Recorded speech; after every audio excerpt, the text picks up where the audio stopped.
क्या आपने कभी सोचा है कि एक नक्शा, एक देश कैसे बनता है? सिर्फ लकीरों से नहीं, बल्कि करोड़ों लोगों के साझा सपने, उनके आंसू और उनके हौसले से। ये कहानी उसी सपने की है, उस एहसास की जिसे हम राष्ट्रवाद कहते हैं। और ये कहानी है भारत के जन्म की। चलो इतिहास के उन पन्नों को पलटते हैं जो सिर्फ स्याही से नहीं बल्कि बलिदानों से लिखे गए हैं। हमारी कहानी शुरू होती है पहले विश्व युद्ध के समय। अंग्रेजों ने भारत को इस युद्ध में झोंक दिया था। रक्षा खर्च पूरा करने के लिए कर्जे लिए गए और टैक्स बढ़ा दिए गए। चीजों के दाम दोगुने हो गए, जिससे आम आदमी की कमर टूट गई। गांवों से नौजवानों को जबरदस्ती सेना में भर्ती किया जा रहा था। और उसी समय फसलें खराब होने और इन्फ्लुएंजा महामारी फैलने से लाखों लोग मारे गए।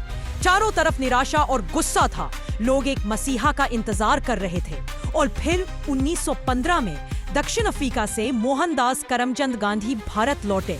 वो अपने साथ एक अनोखा हथियार लाए थे, सत्याग्रह, यानी सत्य की शक्ति पर आधारित आंदोलन, जिसमें बिना हिंसा किए अन्याय का सामना किया जाता है। उन्होंने समझाया कि अगर आपका उद्देश्य सच्चा है तो आपको जुल्म करने वाले से लड़ने के लिए शारीरिक बल की जरूरत नहीं। भारत आकर उन्होंने अपने इस हथियार को आजमाया। 1917 में वो बिहार के चंपारण गए और वहां के किसानों को दमनकारी बागान व्यवस्था से लड़ने के लिए प्रेरित किया। फिर 1917 में ही गुजरात के खेरा में फसल खराब हो जाने के कारण लगान चुकाने में असमर्थ किसानों के साथ खड़े हुए। 1918 में उन्होंने अहमदाबाद के सूती कपड़ा मिल मजदूरों के हक के लिए सत्याग्रह किया। इन शुरुआती जीतों ने लोगों में उम्मीद की एक नई किरण जगा दी। लेकिन ब्रिटिश हुकूमत इस बढ़ती एकता से घबरा गई। उन्होंने 1919 में रॉलेट एक्ट नाम का एक काला कानून पास कर दिया। इस कानून ने सरकार को ये शक्ति दे दी कि वो किसी भी भारतीय पर बिना मुकदमा चलाए उसे 2 साल के लिए जेल में बंद कर सकती थी। ये हमारे नागरिक अधिकारों पर एक सीधा हमला था। गांधी जी ने इसके खिलाफ एक राष्ट्रव्यापी सत्याग्रह का आह्वान किया।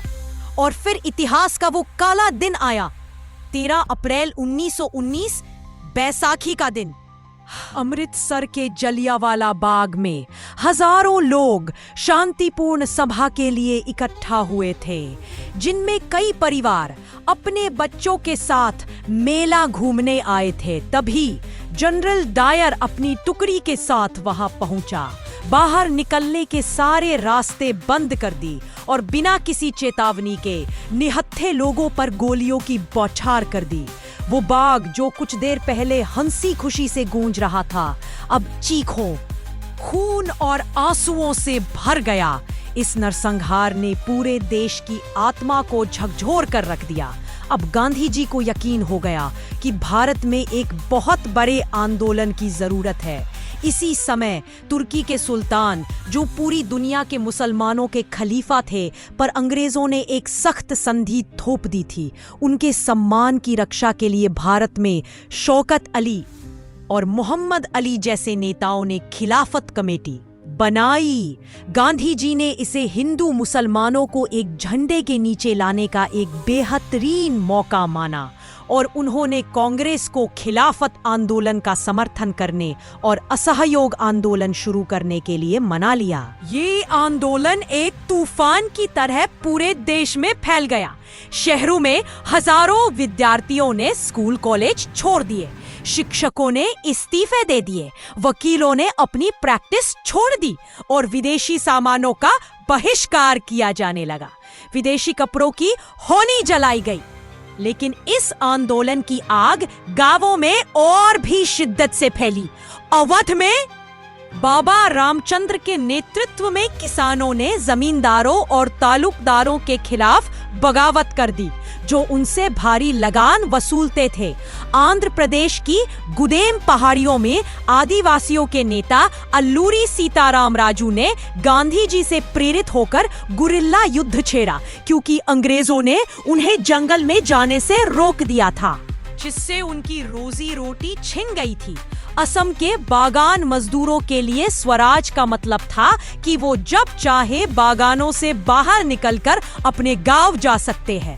हर किसी के लिए आजादी का मतलब। इस हिंसा की खबर सुनकर गांधी जी का दिल टूट गया।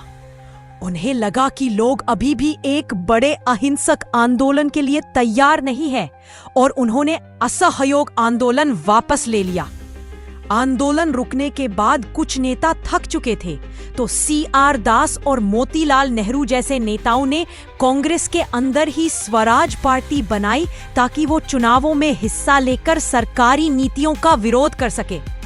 इसी बीच 1928 में अंग्रेजों ने भारत के लिए कानून बनाने के मकसद से साइमन कमीशन भेजा, लेकिन उसमें एक भी भारतीय सदस्य नहीं था। जब ये कमीशन भारत पहुंचा तो इसका स्वागत साइमन गो बैक के नारों और काले झंडों से हुआ।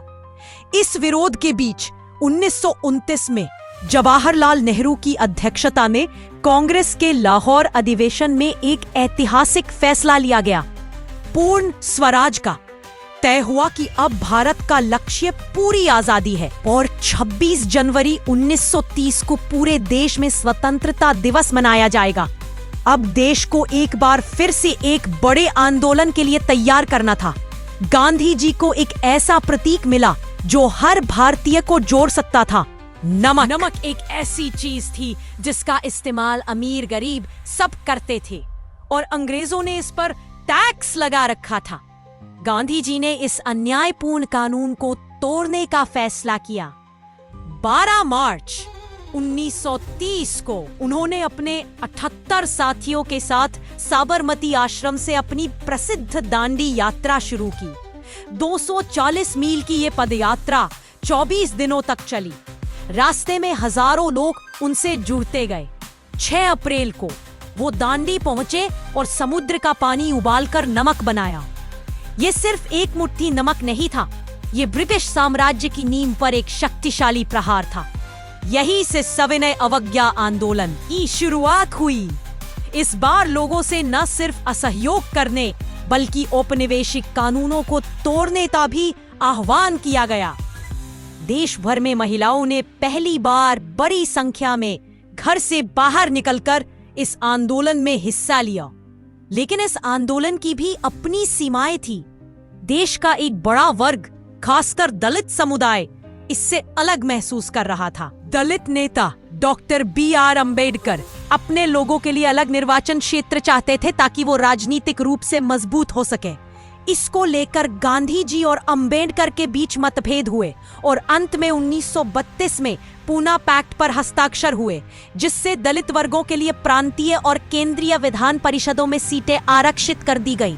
इसी तरह मुस्लिम लीग भी कांग्रेस से दूर होती जा रही थी, जिससे हिंदू मुस्लिम एकता की राह मुश्किल हो रही थी। इन राजनीतिक उतार चढ़ाव के बीच लोगों के दिलों में एक साझा राष्ट्र की भावना भी पनप रही थी।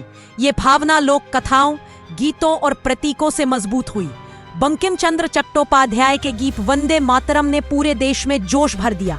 अवनिंद्रनाथ टैगोर ने भारत माता की पहली तस्वीर बनाई, जो एक शांत, गंभीर और दैवीय मां के रूप में थी।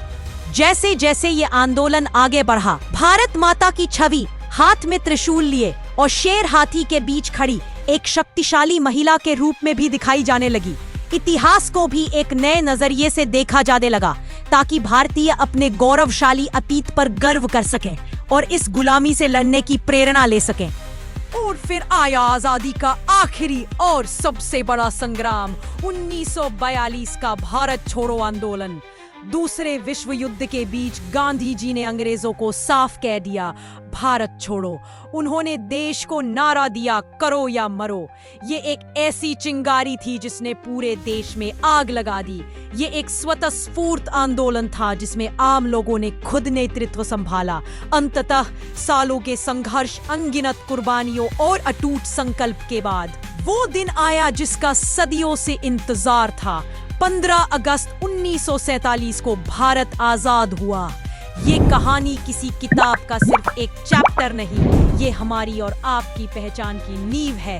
तो सवाल ये है कि इस आजादी और इस राष्ट्रवाद की लौ को हम आज कैसे जिंदा रखेंगे।